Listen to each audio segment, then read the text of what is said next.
శ్రీ గురుభ్యో నమః. నమ శివాయ చ నమ శివాయ. పూర్వం పాండ్య దేశంలో ఒక మహారాజు గారు ఉండేవారు. ఆయన దగ్గర 12 మంది కవులు ఉండేవాళ్ళు అనమాట. ఎలాగైతే ద్వాదశాదిత్యులు అంటారు కదా, అలా ఉండేవాళ్ళు అనమాట. వాళ్ళందరికీ ఒక నాయకుడు ఉండేవాడు. ఆయన పేరు నక్కీరుడు. ఆయన కూసంత అహంకారం ఉంది. అయినప్పటికీ ఆయన కుమారస్వామి భక్తుడు. కుమారస్వామిని గురువుగా సేవించేంత గొప్ప భక్తుడు అనమాట. ఎంత గొప్ప భక్తుడైనప్పటికీ గర్వంగానే ఉంటే కర్వం చేసిన దాకా ఈశ్వరుడు ఒప్పుకోడు. వాళ్ళకి మళ్ళీ జ్ఞానోదయం చేయిస్తాడనమాట ఈశ్వరుడు. ఇప్పుడు మనం ఈ కథ చెప్పుకున్నాం కనయ్య. ఆ రాజుగారికి కూసంత పిచ్చి ఉండదు అనమాట కవితలంటే.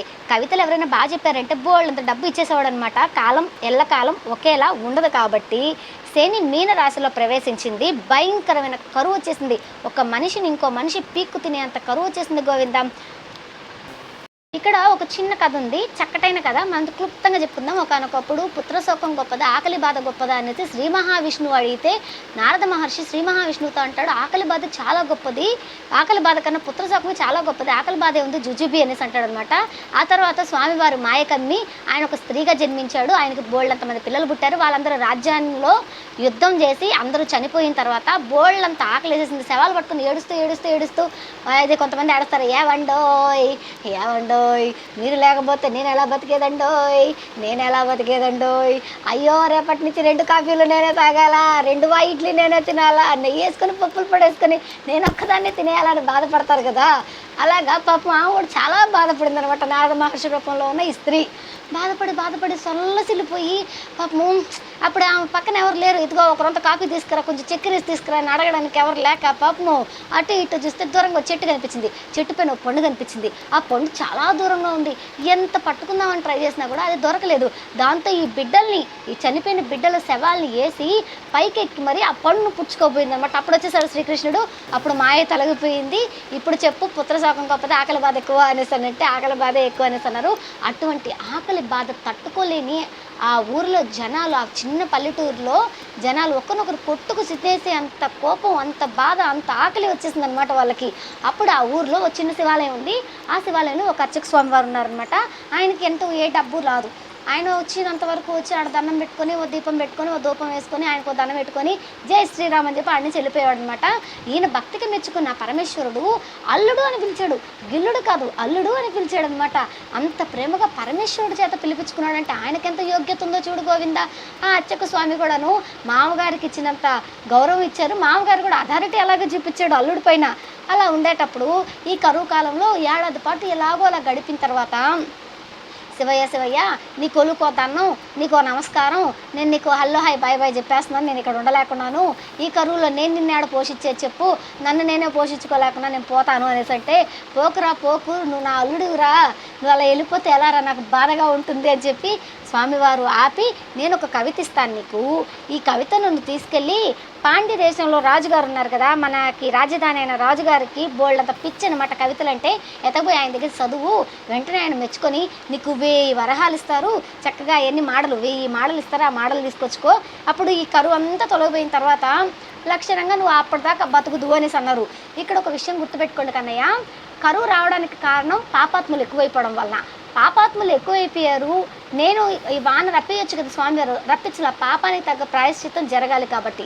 అలాగే ఈయనకు కూడా స్వామివారు డబ్బులు ఇవ్వట్లేదు. నీ టాలెంట్ అంటే నేను కవిత రాయిస్తాను, నీ వాక్చాతుర్యంతో అది చదివి నువ్వు డబ్బు సంపాదించుకో అన్నాడు అనమాట. అంటే కర్మ ఎవరినైనా విడిచిపెట్టదు, వాళ్ళ పని వాళ్ళు చేయాల్సిందే. అన్నీ చేసేసి దేవుడా దండం పెట్టేశాను, ఎగ్జామ్లో 10కి 10 మార్కులు చేయాలంటే రావు. ముందు నీ ప్రయత్నం చేయాలి, ఆపై దైవ నిర్ణయం చేస్తారనమాట. సరే, ఇప్పుడు ఆ కవిత తీసుకొని 2 రోజులు బాగా ప్రాక్టీస్ చేశాడనమాట. వెళ్ళాడు సభలోకి. వెళ్ళి స్వామివారు అందరు రాజుగారికి దండం పెట్టాడు. నేను కవిత చెప్తానన్నాడు. చెప్పమన్నారు. కవిత కన్నయ్య భలే ఉంటుంది కన్నయ్య. ఫస్ట్ 2 లైన్లు వినండి. మా గురువుగారు ఆయన భాషలో చెప్పారు, మనకు అంత టాలెంట్ లేదు కదా, కానీ ట్రై చేద్దాము. ఏనుగు వలె మెల్లగా అందంగా నడిచే యొక్క స్త్రీ కురులు నల్లటి అగరత్తులు పొగలా ఉన్నాయి, ఆ చక్కటి కురులలో నుంచి మంచి సువాసన వస్తుంది అని చెప్పగానే వెంటనే రాజుగారు తప్పట్లు కొట్టేసి అబ్బా సూపర్ బ్రహ్మాండంగా ఉంది అని అంటూ ఉంటే నక్కీరుడు టక్కన లేచాడనమాట. లేచి ఇది కవితా సమయం కాదు, అసలు నువ్వు చెప్పిన కవితకు అసలు అర్థమే లేదు. ఏ స్త్రీకైనా సరే సహజ సిద్ధమైన సువాసన కలిగిన కురులు ఎక్కడైనా ఉంటాయా? నేను ఇంతవరకు చూడలేదు కాబట్టి అది లేదు అనేసని వాళ్ళందరి ముందు అవమానించి తిట్టి తరివేశాడు అనమాట. దాంతో పాపం ఆయన అర్చక స్వామి మనసు చిన్నబుచ్చుకొని వాళ్ళందరికీ చెప్తాడు, ఈ కవిత నాది కాదు, నాకు వేరే ఆయన ఇచ్చాడు, ఇక్కడ చదవమన్నారు, మీరు డబ్బిస్తానన్నారు, అందుకే వచ్చాను, నన్ను క్షమించండి అని ఆడి నుంచి చీచగోంట వెళ్ళిపోతాడు. పోయిన వెంటనే శివయ్య దగ్గరికి వెళ్ళేసి గాల్లో ఏడుస్తాడు అనమాట. అయ్యో నువ్వు నాకు ఎంత అన్యాయం చేసావు అనేసి. అప్పుడు శివయ్య చూసి ఏమైందిరా రంగయ్య, ఏమైంది అనేసి అంటున్నట్టు శివయ్యకి తెలీదా? అన్నీ తెలుసు, అన్నీ ఎరిగిన శివయ్య ఏమీ ఎరుగని వాడిలాగా ఏమైంది అని అడిగాడు. కారణం ఏంటో తెలుసా?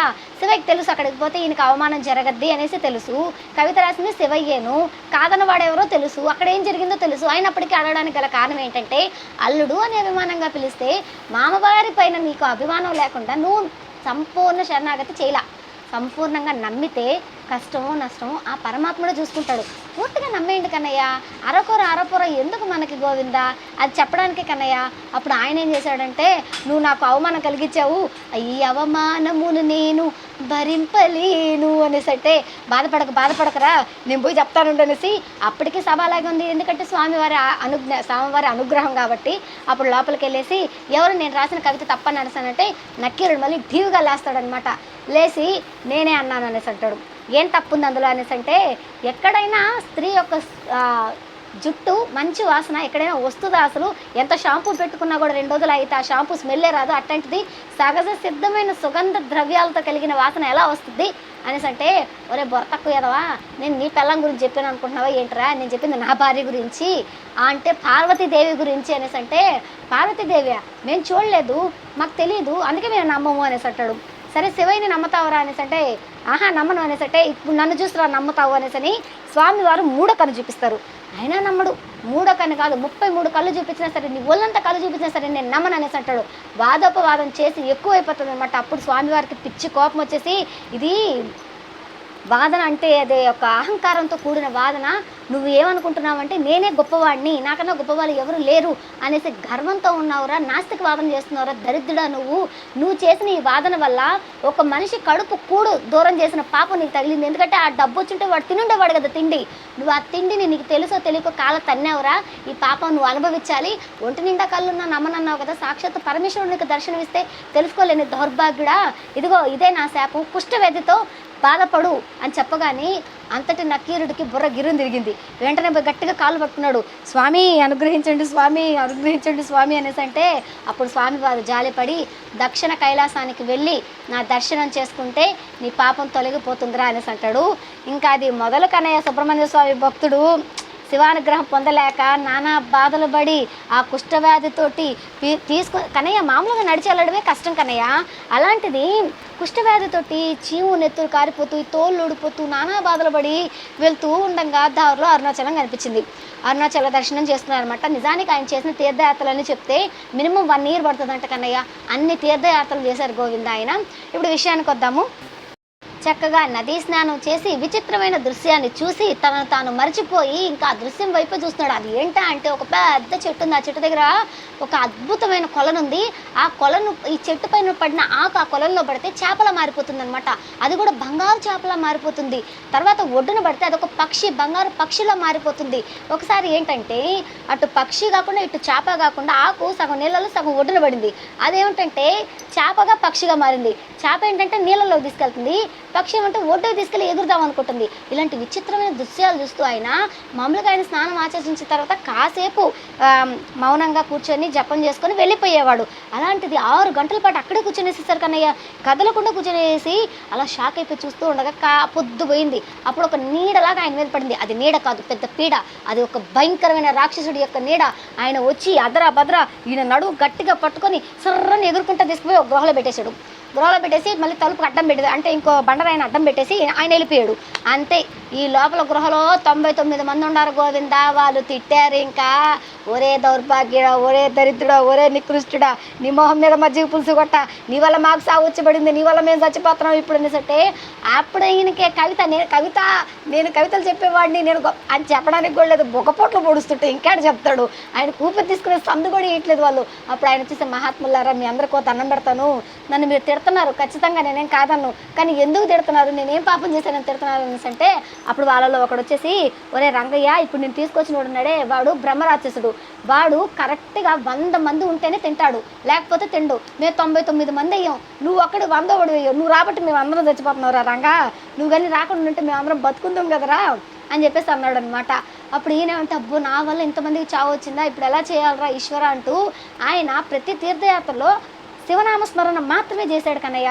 కానీ కష్టకాలంలో గురునామస్మరణ చేశాడు. అలాగే సుబ్రహ్మణ్య స్వామిని తలుచుకున్నాడు, కుమారస్వామిని. ఆయన మనస్ఫూర్తిగా తలుచుకోగానే సుబ్రహ్మణ్య స్వామి ఒక్కసారిగా వచ్చి దర్శనం ఇచ్చేశాడు. గోవింద ఇచ్చేయగానే ఏం జరిగింది అని అడిగాడు. అసలు ఆయనకి తెలియదా, ఎందుకంటే ఈయన పాపం ఈయన నోటితోనే చెప్పాలి, ప్రక్షాళన అవ్వాలి కన్నయ్య. ఇప్పటి వరకు తీర్థయాత్రల వల్ల శివనామస్మరణ వల్ల చాలా ప్రక్షాళన అయిపోయింది, మిగతా అది కూడా పోవాలి. అందుకోసమని చక్కగా ఆయన జరిగిన విషయం అంతా చెప్పగానే సరే అయితే అనేసి ఆయన అనుగ్రహించి తారకాసుడు లాంటి రాక్షసుడిని దెబ్బకు చంపేసిన నా సుబ్రహ్మణ్య స్వామికి వీడొక జుజుబి, వీడొక లెక్క పట్టుకొని ఒక్కటే దెబ్బకి లేపేశాడంతే. అప్పటిదాకా ఈయన్ని 100 తిట్టిన వాళ్ళందరూ, నాయన నువ్వు గొప్పడు సామె, నువ్వు వచ్చి మమ్మల్ని బతికించావు, నువ్వు లేకుండా ఉంటే మేమందరం ఏమైపోయిందో అని చెప్పేసి అన్నారు. అదే నోరు ముందు పొగడద్ది, అదే నోరు తర్వాత తెగడద్ది. అందుకే పొగిడే వాళ్ళని తెగిడే వాళ్ళని పట్టించుకోకూడదు, హరినామస్మరణే చేయాలి, స్వామి వారి అనుగ్రహమే పొందాలి కన్నయ్య. అలాగా ఈ కథ చాలాసార్లు విన్నప్పుడల్లా మా గురుగారికి సందేహం వచ్చేదనమాట. ఏంటంటే సుబ్రహ్మణ్య స్వామి దర్శనం అయినప్పుడు వీళ్ళందరూ ఇంక మేము ఇంటికి వెళ్ళాలి, చల్లగా పునుగులు వేసుకోవాలి, వేడివేడి బజ్జీలు వేసుకోవాలి అని అనుకోకుండా ఒక్క నిమిషం ఒక్క క్షణం ఆగి స్వామివారి దర్శనం చేసుకొని పరమేశ్వరుడు అనుగ్రహం కూడా కృపా ప్రాప్తులు కావాలని కోరుకోవాలి కదా. కానీ ఒకరు కూడా కోరుకోకుండా చక్కగా వెళ్ళిపోయినారు కన్నయ్య అందరా. అది మాట అదే నేనేంటేనా ఖచ్చితంగా ఆగి ఈ సంసారం అనే సాగరంలో నేనేమైపోతానయ్యా, నా బతుకు అర్థం లేకుండా అయిపోతున్నాను, పెద్దాయన నన్ను అనుగ్రహించి పెద్దాయనని గట్టిగా పట్టుకునేదాన్ని గోవిందా. సరే ఇప్పుడు విషయానికి వస్తే అప్పుడు వాళ్ళందరూ వెళ్ళిపోయారు గోవిందా. స్వామి సెలవిప్పించండి, నేను కూడా ఇక దక్షిణ కైలాసానికి బయలుదేరుతానని సటే. ఓరి తింగరోడా, ఇంకా నీకు అర్థం కాలేదా, దక్షిణ కైలాసం అంటే శ్రీకాళహస్తీశ్వరుడి దగ్గరికి వెళ్ళి దర్శించుకొని నీ కుష్ఠవ్యాధి ఇప్పటికిప్పుడే పోద్ది అని అనగానే అని చెప్పి వెళ్ళిపోయాడే తప్ప కుమారస్వామి తీసుకెళ్ళి వదలలేదు. ఎందుకంటే ఈయనకి ఇంకా ప్రక్షాళన అవ్వాలి కన్నయ్య. అక్కడి నుంచి కాళహస్తీశ్వరుడి దగ్గరికి వెళ్ళి కాళహస్త్రికి వెళ్ళి సువర్ణముఖి నదిలో స్నానం ఆచరించి స్వామివారి దర్శనం చేసుకున్న వెంటనే ఆయన కుష్ఠవ్యాధి మొత్తం పటాపంచలైపోయింది. స్వామివారి అనుగ్రహంతో 100 పద్యములు రాసి చదివి శివుడికి అంకితం ఇచ్చేశాడు.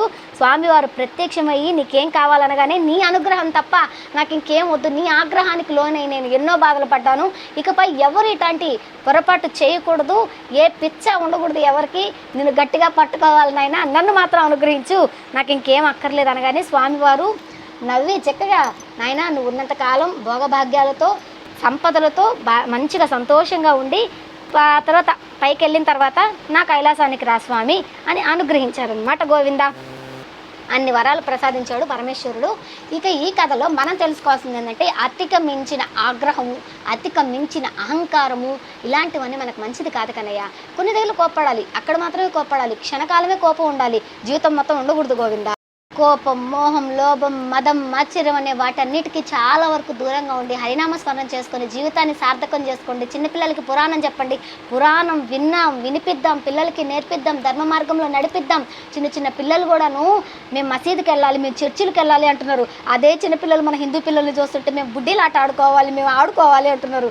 భలే బాధగా ఉంది కన్నయ్య. వీలైనంత వరకు ధర్మాన్ని నేర్పించండి, పిల్లలకి నేర్పించండి, గుళ్ళు గోపురాలు తిప్పండి, విభూది పెట్టండి. జై శ్రీరామ్ గోవిందా.